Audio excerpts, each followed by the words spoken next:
Hello and welcome to our daily news roundup on Atlantic TV. I am Nkechi Tejere. Here are our top stories. Nigeria ranks third in Africa with $876 million US aid support. APC fires back at Atiku over Tinubu's Plateau visit remarks. OPEC Plus to boost output by 137,000 barrels daily in November. Trump blasts own appointed judge for blocking National Guard move in Portland.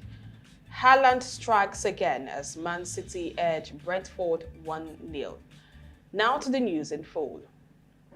Nigeria has been ranked the third largest recipient of United States development assistance in Africa, with a total inflow of $876 million from the U.S. Agency for International Development in 2024. The figure revealed in the Africa's Sustainable Development Report 2025 places the Democratic Republic of Congo at the top with $1.3 billion, followed by Ethiopia with $1.25 billion. Despite Nigeria's high allocation, the aid represents just 0.21% of its GDP, one of the lowest ratios among the top recipients. The report, jointly released by the African Union, UNDP, AFDB, and UNECA, calls for stronger domestic revenue mobilization to meet Africa's vast financing needs. Meanwhile, Nigeria's access to a fresh $602.9 million US aid grant remains uncertain following a funding suspension ordered by US President Donald Trump earlier this year. The federal government has been urged to make youth empowerment the cornerstone of Nigeria's national security strategy, as experts warn that unemployment remains a major driver of insecurity. Speaking at the first anniversary celebration of the Kaija Youth Foundation in Abuja, youth advocate and leadership coach Remi Chukwunyere emphasized that sustainable peace and stability cannot be achieved without addressing the socio-economic challenges confronting Nigerian youths. Chukwunyere, who is also the executive director of the Ugwumba Leadership Center, said, and I quote, "You cannot talk about national security without talking about youth empowerment. When millions of young people are idle and frustrated, the nation becomes vulnerable to crime, violence, and extremism. Powering young Nigerians is not charity, it's a matter of national survival." He called on the government to make strategic investments in education, digital skills, entrepreneurship, and innovation hubs across all geopolitical zones, noting that such measures would harness youth creativity while curbing insecurity and unemployment.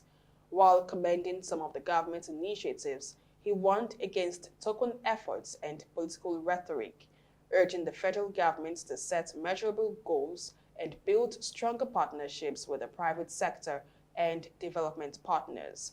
He stressed that youth development should be a national security priority, not just a social policy, adding that true national strength lies in the empowerment of young people.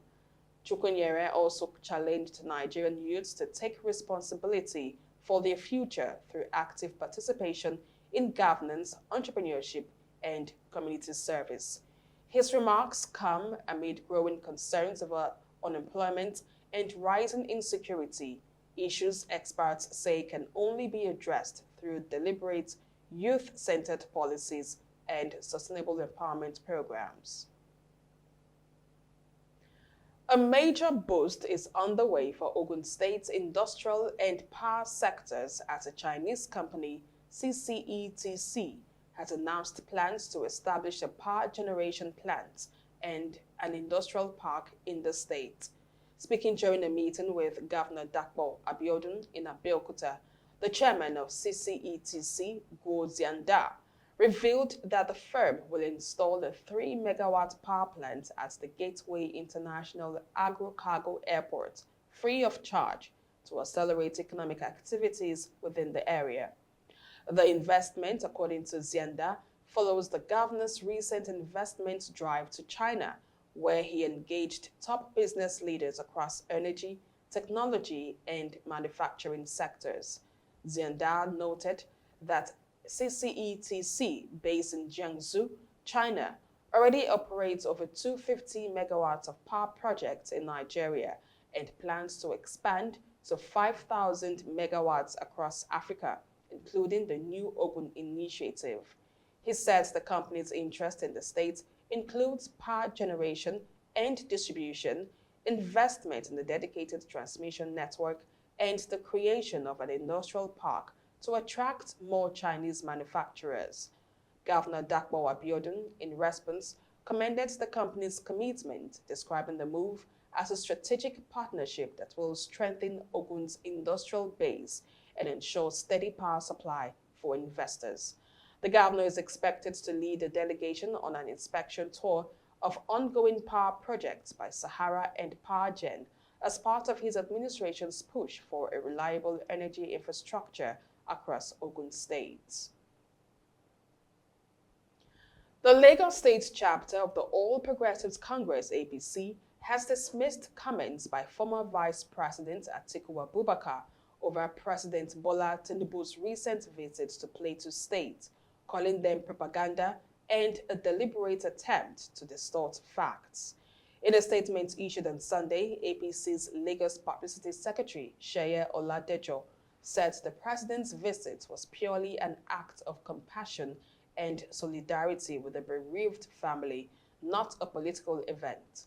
Oladejo accused Atiku of attempting to exploit a solemn occasion for political gain, saying only a person blinded by political bitterness would twist such a moment for propaganda.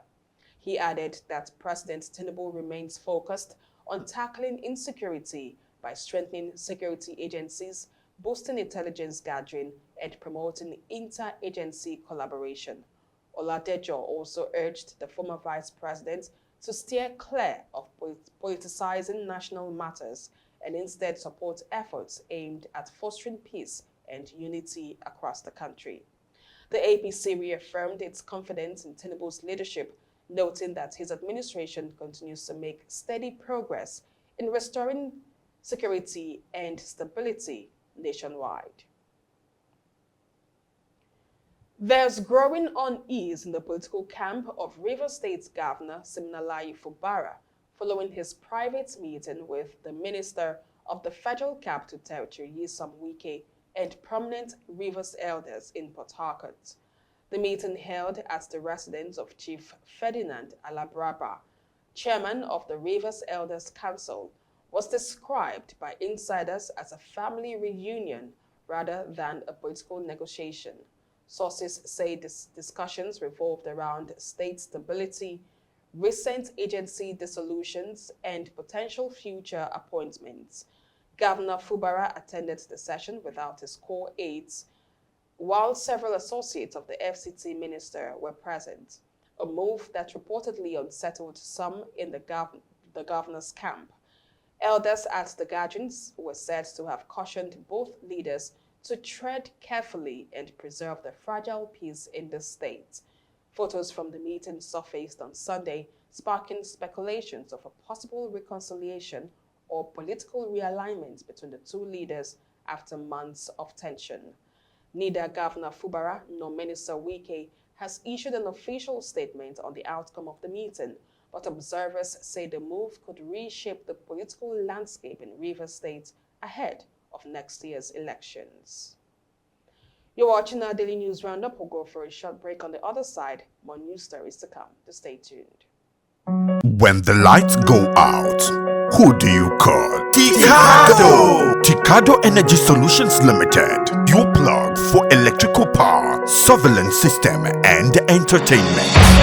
From expert electrical installation to efficient eco-friendly solar inverter systems, no matter the size, Ticado delivers smart energy solutions designed for today and tomorrow. We also help you secure your space with our cutting-edge security and surveillance system. Enjoy crystal clear entertainment with our professional DSTV and cable TV installation. Visit Ticado today at Block F4, Suite 41 and 42, HFP East Line Plaza, Abraham Adesanya, Aja, Lagos. Or call 0906 902 5025 or 0815 176 6817. Explore our services at ticado.com.ng. Ticado Energy Solutions Limited. Power, protection, peace. Welcome back. Now on the business front, the Organization of Petroleum Exporting Countries and its allies, OPEC Plus, have approved a modest oil production increase of 137,000 barrels per day starting in November. The decision, reached during a virtual meeting on Sunday, involves Saudi Arabia, Russia, and 6 other members as the group aims to expand market share without triggering a price slump. OPEC Plus says the move reflects healthy market fundamentals and a stable global outlook. However, the increase was below analyst expectations, a sign the bloc is treading carefully, with Brent crude prices slipping below $65 per barrel. Energy and analysts say the group is balancing between retaining price stability and clawing back market control from producers like the US, Brazil, and Canada. The International Energy Agency forecasts slower demand growth through 2026, but OPEC remains optimistic, projecting over 1.3 million barrels per day growth next year. The output rise comes as Russia, still hit by Western sanctions, looks to sustain exports amid refinery disruptions from Ukrainian strikes. Analysts say the increase is manageable for Moscow, even as global attention turns to how the move may shape prices in the weeks ahead. Farmers, civil society groups, and community leaders have raised fresh concerns over the federal government's $2.5 billion livestock investment deal with Brazilian meatpacking giant JBS. At a Southwest regional workshop in Abeokuta, Ogun State, the stakeholders urged the government to suspend implementation of the agreement until a comprehensive environmental and social impact assessment is carried out. They also demanded community consultations and public transparency, warning that the deal could cause displacement and conflict if rushed. The government signed a letter of intent with JBS SA in November 2024, witnessed by President Bola Tinubu in Brazil, to establish 6 new meat processing factories across Nigeria.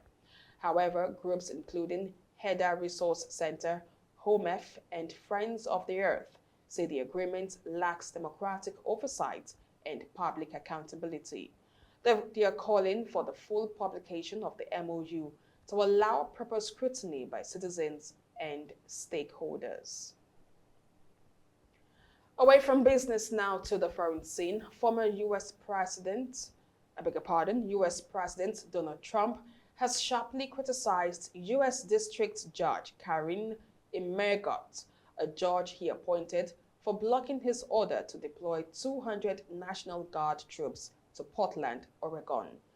Judge Immergott ruled that the protest in Portland did not justify a federal military response, saying the move would infringe on Oregon's state sovereignty. In reaction, Trump told reporters at the White House that the decision was a betrayal, insisting that Portland is burning to the ground and that the judge ought to be ashamed. The court ruling emphasized America's historical resistance to government overreach, asserting that the country is a nation of constitutional law, not martial law. Oregon officials had sued to block the deployment, calling Trump's plan to federalize 200 state troops an overstep of presidential authority.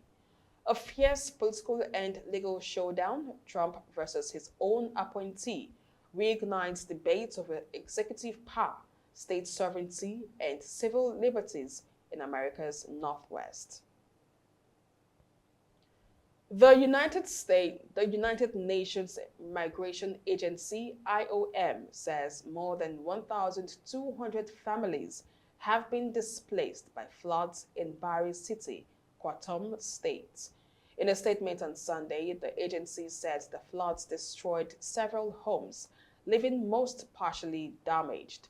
Many residents fled their communities as rising waters threatened to submerge more areas. Heavy rains and swelling of the White and Blue Nile rivers have worsened the flooding crisis, affecting over 125,000 people since late June.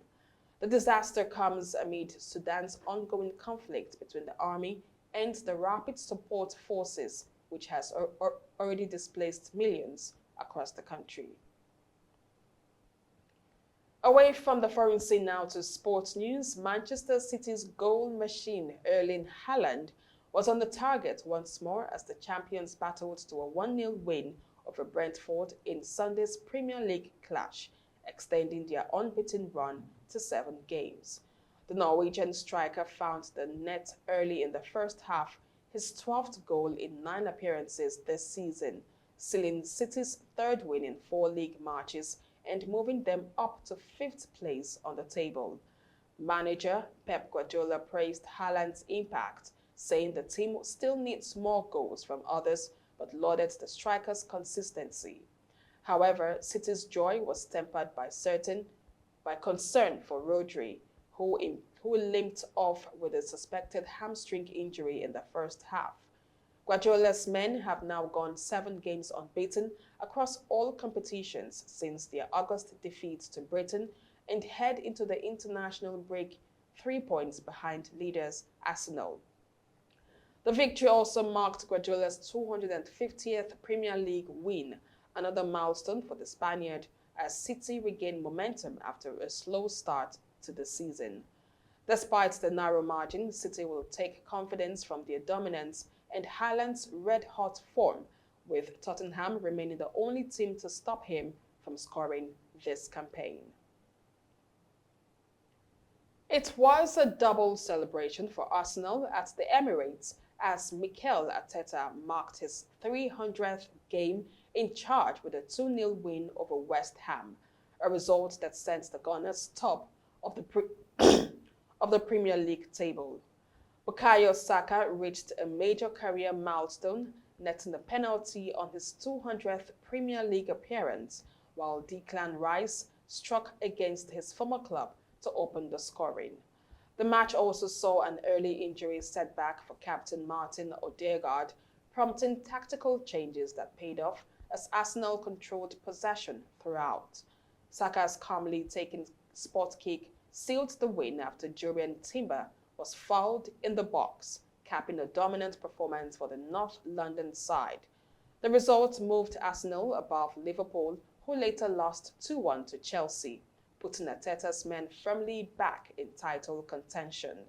Elsewhere, Manchester United defeated Sunderland 2-0 at Old Trafford, securing their 3rd consecutive home win for the first time in 2 years. A night of milestones and momentum, Saka's 200th game, Rice's revenge goal, and Arteta's 300th triumph as Arsenal regained control of the Premier League summit. And with that powerful sports news, we come to the end of our daily news roundup for today on Atlantic TV. Do also follow us on all our social media platforms for more news updates and more stories. Thank you so much for watching. I am Nkechi Tejere. Have a pleasant day.